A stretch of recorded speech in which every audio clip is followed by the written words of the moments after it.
Good morning, good afternoon, and good evening, depending on where you're watching us from. You're tuned into the media perspective, where we break down stories shaping Abia and Nigeria through an unbiased tone. With us in the studio here today is Mr. Nkeiruka. Please, sir, can you introduce yourself to the audience? Okay, thank you very much, Maureen. My name is Emenike Irebu. I'm a media professional here in Abia, and I am the publisher of All Facts newspaper, a respected media platform in Abia State and Nigeria.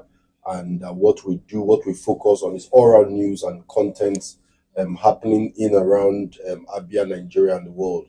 So thank you so much for this program, and thank you for being with you on this program. Okay, you're welcome, sir. So, can we dive into the questions for the day? Yes. Let's go on. Okay. So the governor is flagging off Ikot Ekpene Road today. Yes. So what is the benefit of the road to the people of Abia State? Okay, that's a very wonderful question and interesting question. Everything we'll be discussing here is from the media perspective and some of our experiences on the field. One is that that road leads from Umuahia. You know, Umuahia, we have Ikuano. Yeah. From Umuahia here, Umuahia North, it leads to Ikuano local government area. Then it leads to Ikot Ekpene, and then from there you move. Okay. It's a very important road, and that road has been deteriorated for so many years. There was when I was staying mainly in Uyo, I plied that road almost every day or within the week 2 or 3 times from Uyo to Umuahia. The amusing thing is that if you drive from Uyo, the road is good. It's until you get to the point of entering Abia that the road becomes very bad. So people have been complaining for so many years. I'm telling you something about going to up to a decade now. Decade is about 10 years or more than 10 years. That's quite a long time. That road has been bad. And also there have been different kind of accidents happening on that road concerning the Umudike students. Yes. Even that was when they protested some time ago. So that road is not just a road. It is a very important road that links Abia to some of the southern part of the south part of Nigeria. From Akwa Ibom, it can lead you if you go to Oron, you go to Cameroon, and go to. So it's a very important road. Again, secondly, you know that Ikuano people are mostly farmers. Yes. You get your cocoa, you get other things from there. So that road also will help evacuating of farm produce into the main town. That road is very important. So the governor is doing so well trying to flag up that road and trying to make sure that road is done effectively. So we must applaud the governor for that. Okay, thank you for that response. Now, why do you think the governor is interested in that federal road? Of course, you must understand that even though that road is called federal road, but the people that use that road are not federal people. Okay. People that use that road also are Abians. Abians use that road. Abians who are from Ikuano use that road. They go back to their homes, their communities, their village through that particular road. Again, people coming into Abia also use that road to access Abia. So, in as much as that road is a federal road, yes, accepted, very wonderful federal road, but we know that that road has been dilapidated for more than a decade, and people have suffered so much, breakdown of vehicles so much on that road, and people that use that road are also Abians. So I think no responsible governor will say, okay, because it's a federal road, I should not care about it. Every responsible governor will want to make sure those roads are fixed so that his people would have a good drive and have a good life around that area. You know, that is how good road upgrades the life of humans. Yeah. You find that if you have a car and the road is good, you can drive your car 1 month, 2 months, 3 months without maintenance. Exactly. But if the road is bad, within few days you will still need to go to mechanic. So the government must be applauded. That road is used by Abians and not just federal people. Okay. So according to the governor, he said some politicians have been fighting for the approval of that road. What do you have to say on that? Yes, I was there actually in our last interaction with the governor media chat. The governor said that even though he did not call anybody's name, But we have been listening to the news and we've been seeing people's reaction. He said that some people tried to make sure the Abia State government did not get approval for that road to be reconstructed. That is what the governor said. And then if you listen, some people have been making statements recently. Sometimes ago, you listen to one of our elder statesmen, I call him an elder statesman, yes, and they call him Chief Charlie Obunda. He had earlier said that, oh, the governor should not go to that road, that road is a federal road, and the contract have been awarded for that road to be done, that the state government should not go there. So we have been hearing one or two politicians say one or two things, trying to dissuade the state government from going to reconstruct that road. But the truth remains that the Dutch contract of that road has been up on more than 3 or 4 years now. And that contract has not been executed completely. So people are suffering on that road. So it is not wise to tell a state governor that intends to fix that road for the betterment of his people, that he should wait till whenever the contractor or decides to finish that road, that is when the state will start enjoying that road. Maybe if it takes contractor maybe another 10 years to finish that road, the people should be suffering during this period. I don't think it's wise. Imagine what the road looks like. Imagine what it looks like. That is actually the state of the road. That's so bad. Just like I said, the contractor who is handling that road have been able to do some part of that road, but a lot more larger section of that road have not been done. So I don't think any politician whose aim and vision is to make sure that Abia is good, will go and tell the federal government not to allow the state government to do that road that will affect him personally and better his life. I think our politicians, our people need to remove selfishness, need to focus on the overall good of the people to make sure that the people enjoy benefit of good governance. Okay, thank you for your response. Thank you so much. So down to the second question. Yes. The senator of Abia North, Senator Ojo. Okay, that's my senator. Because you see how you'll be fighting this one. No, I'm not fighting him. I'm only saying that we need better leadership. And you know that in this our climb, one of the problems we have is that if anybody says that Mr. XYZ, we need you to do better. We need you to change your style. Or we need a change of leadership. What they will not term it is that you are attacking the person.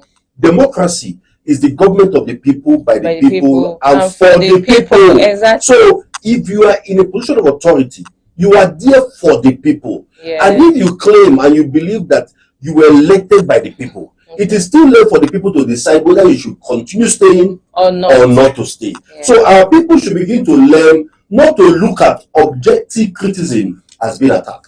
So go on with the question. Okay. Within the week, he said he's not contesting his senatorial seat with anybody. That those who are vying for his seat should back off.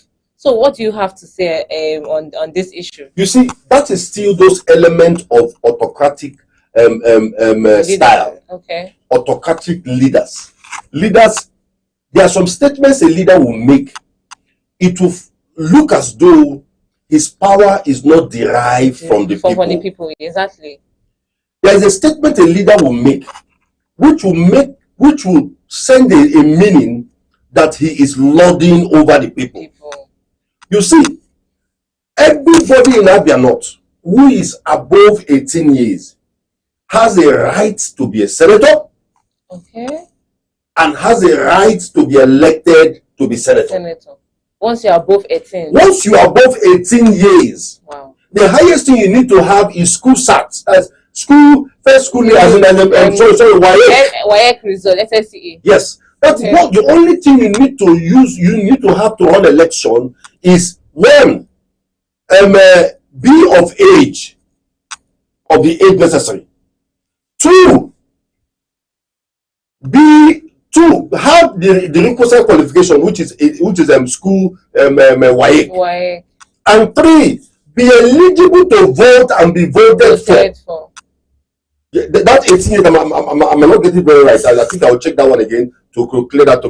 But then I know that you need to have your WAEC and you need to be eligible to vote and be voted for, which means you need to have a voter's card. Exactly. So as I am now, we have numerous people who are of age, who have WAEC, who are from Abia North, who are from any of the local government in Abia North, who can be senator.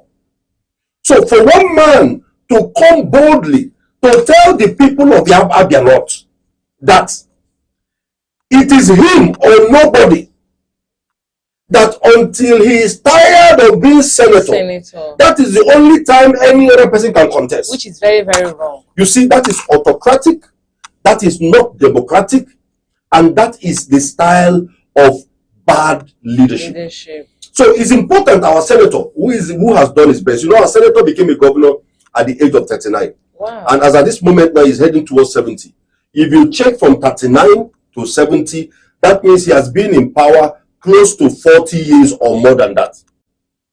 So what we are saying is that, or what I'm saying is that, he has tried his best. He has contributed his quota to the leadership of Abia State and national. His best at the moment, to me, is no longer good enough.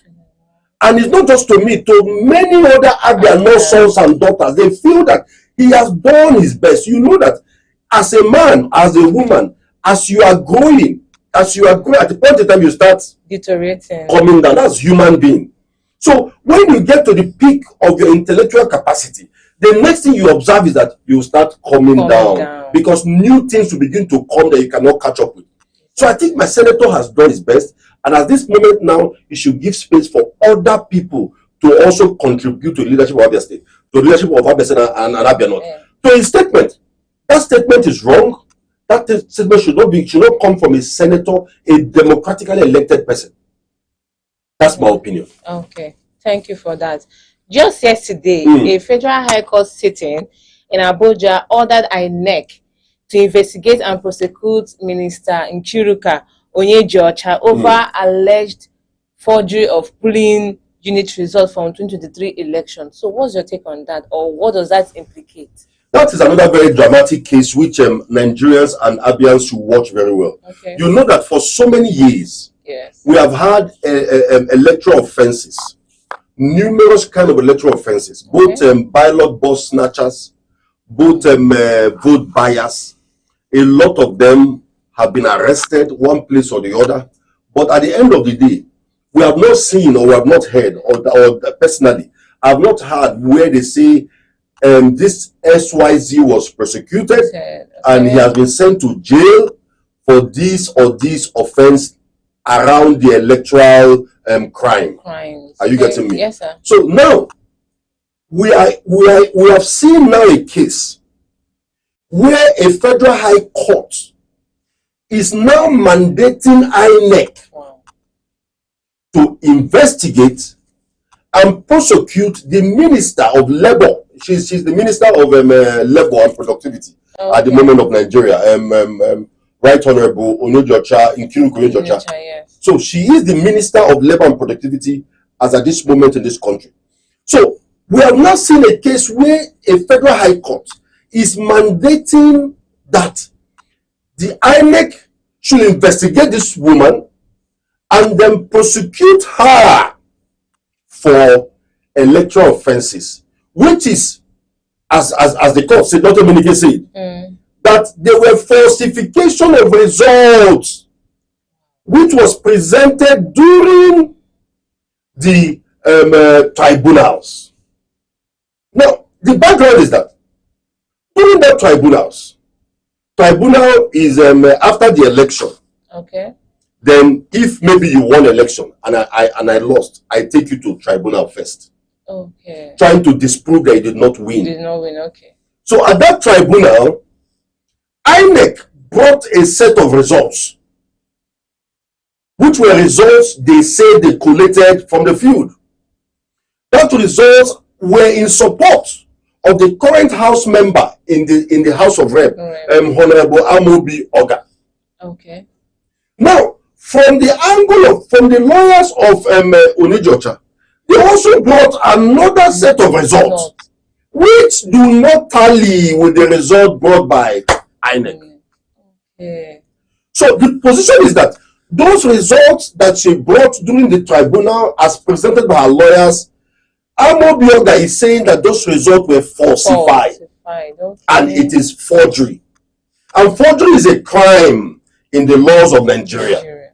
So he went to court insisting that she should be investigated and prosecuted for tampering with the result of INEC and presenting those in the court. So that is the matter. So now all eyes now are on INEC. Let us see what INEC will do. Will INEC go to court to go and they call it to file a counter case against that decision of the High Court, because they have a right to do so. But if INEC goes ahead with the mandate of the court, we want to see what will exactly happen during that. So where all our eyes are there, on INEC. Okay, thank you for that response, sir.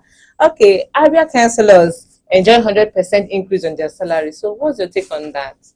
Yes, you know that the councillors we've been hearing them for a long time now, under the table, making noise and saying that what they are getting as allowances or as salary is not good enough. Okay.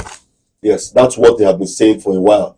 And recently, the state government, based on reports that we gathered, even on this our platform, All Facts newspaper, we gathered those where, in fact, we're the media house that first broke that news. Wow. That their salaries have been increased by 100%, and which means a senator now a councillor in Abia at the moment is earning between 600 to 650,000. Wow, that's a huge process. A month, yes. Between 600 and 650,000 a month. But you know that actually, there is supposed to be local government autonomy. Okay. And based on the decision of the Supreme Court, it has mandated the federal government to make sure they send all monies direct to the local government. But unfortunately, the federal government themselves have not put their feet on the ground to make sure that allocations for local government are sent directly to local government. Okay. They have not put their feet on the ground. So I don't know it's for political reasons or what. So, but at the moment now, we are in Abia. Local government councillors are now earning between 600 and above. And for me, it is a right step towards the right direction. Exactly. Because life is about improvement. Yeah. We know that councillors were earning between 240 to 300,000 in a month before. Now they are now earning about 600 up. So welfare is very important. And welfare of our political office holder are also important because they have a lot of job to do. Yes. So for me, is a step in the right direction. But I think that the ultimate step will be when local government will manage their own resources themselves. And we as Abians will now look at them and make sure they don't purify our money. And then also, because a lot of them felt that when they go there, they begin to pack money. But unfortunately, it's not happening that way. Not happening that way. Yeah. So another thing I want to say is this. Yesterday, I posted on my timeline yesterday. I said that if you are earning 600,000 now, you need to begin to plan yourself better. Exactly, yeah. In other states, we have seen people who were fortunate enough to hold political positions. And they were earning salaries that were more than what they were earning as private citizens.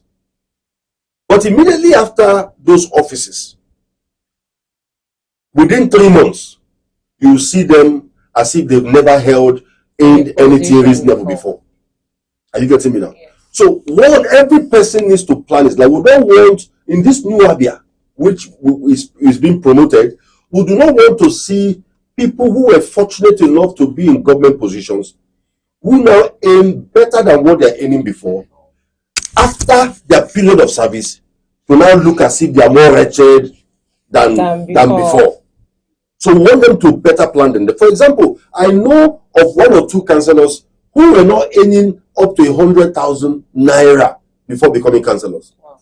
So now when that person is earning 600 now, that means the person needs to plan better. Okay. The person should not begin to eat money because he's earning higher. Yeah. You should know that that political position is temporal. It's for a short while. Yes. So if you don't plan yourself, you are on your own. Okay. Thank you for today. You're tuned into Media Perspective. We have to keep you posted for more episodes. Thank you. Thank you very much for joining us on this our show today. This our show will be coming up every Friday. We'll be looking at things happening in and around our state and Nigeria and the world. We'll discuss it here. We'll look at it from the media perspective, from the eyes of a media person who would say his views and opinion. This program will consistently come on Fridays. We want to say thank you. Follow us on all our social media handles that will be rolling on our timeline here. God bless you and have a wonderful day. Bye.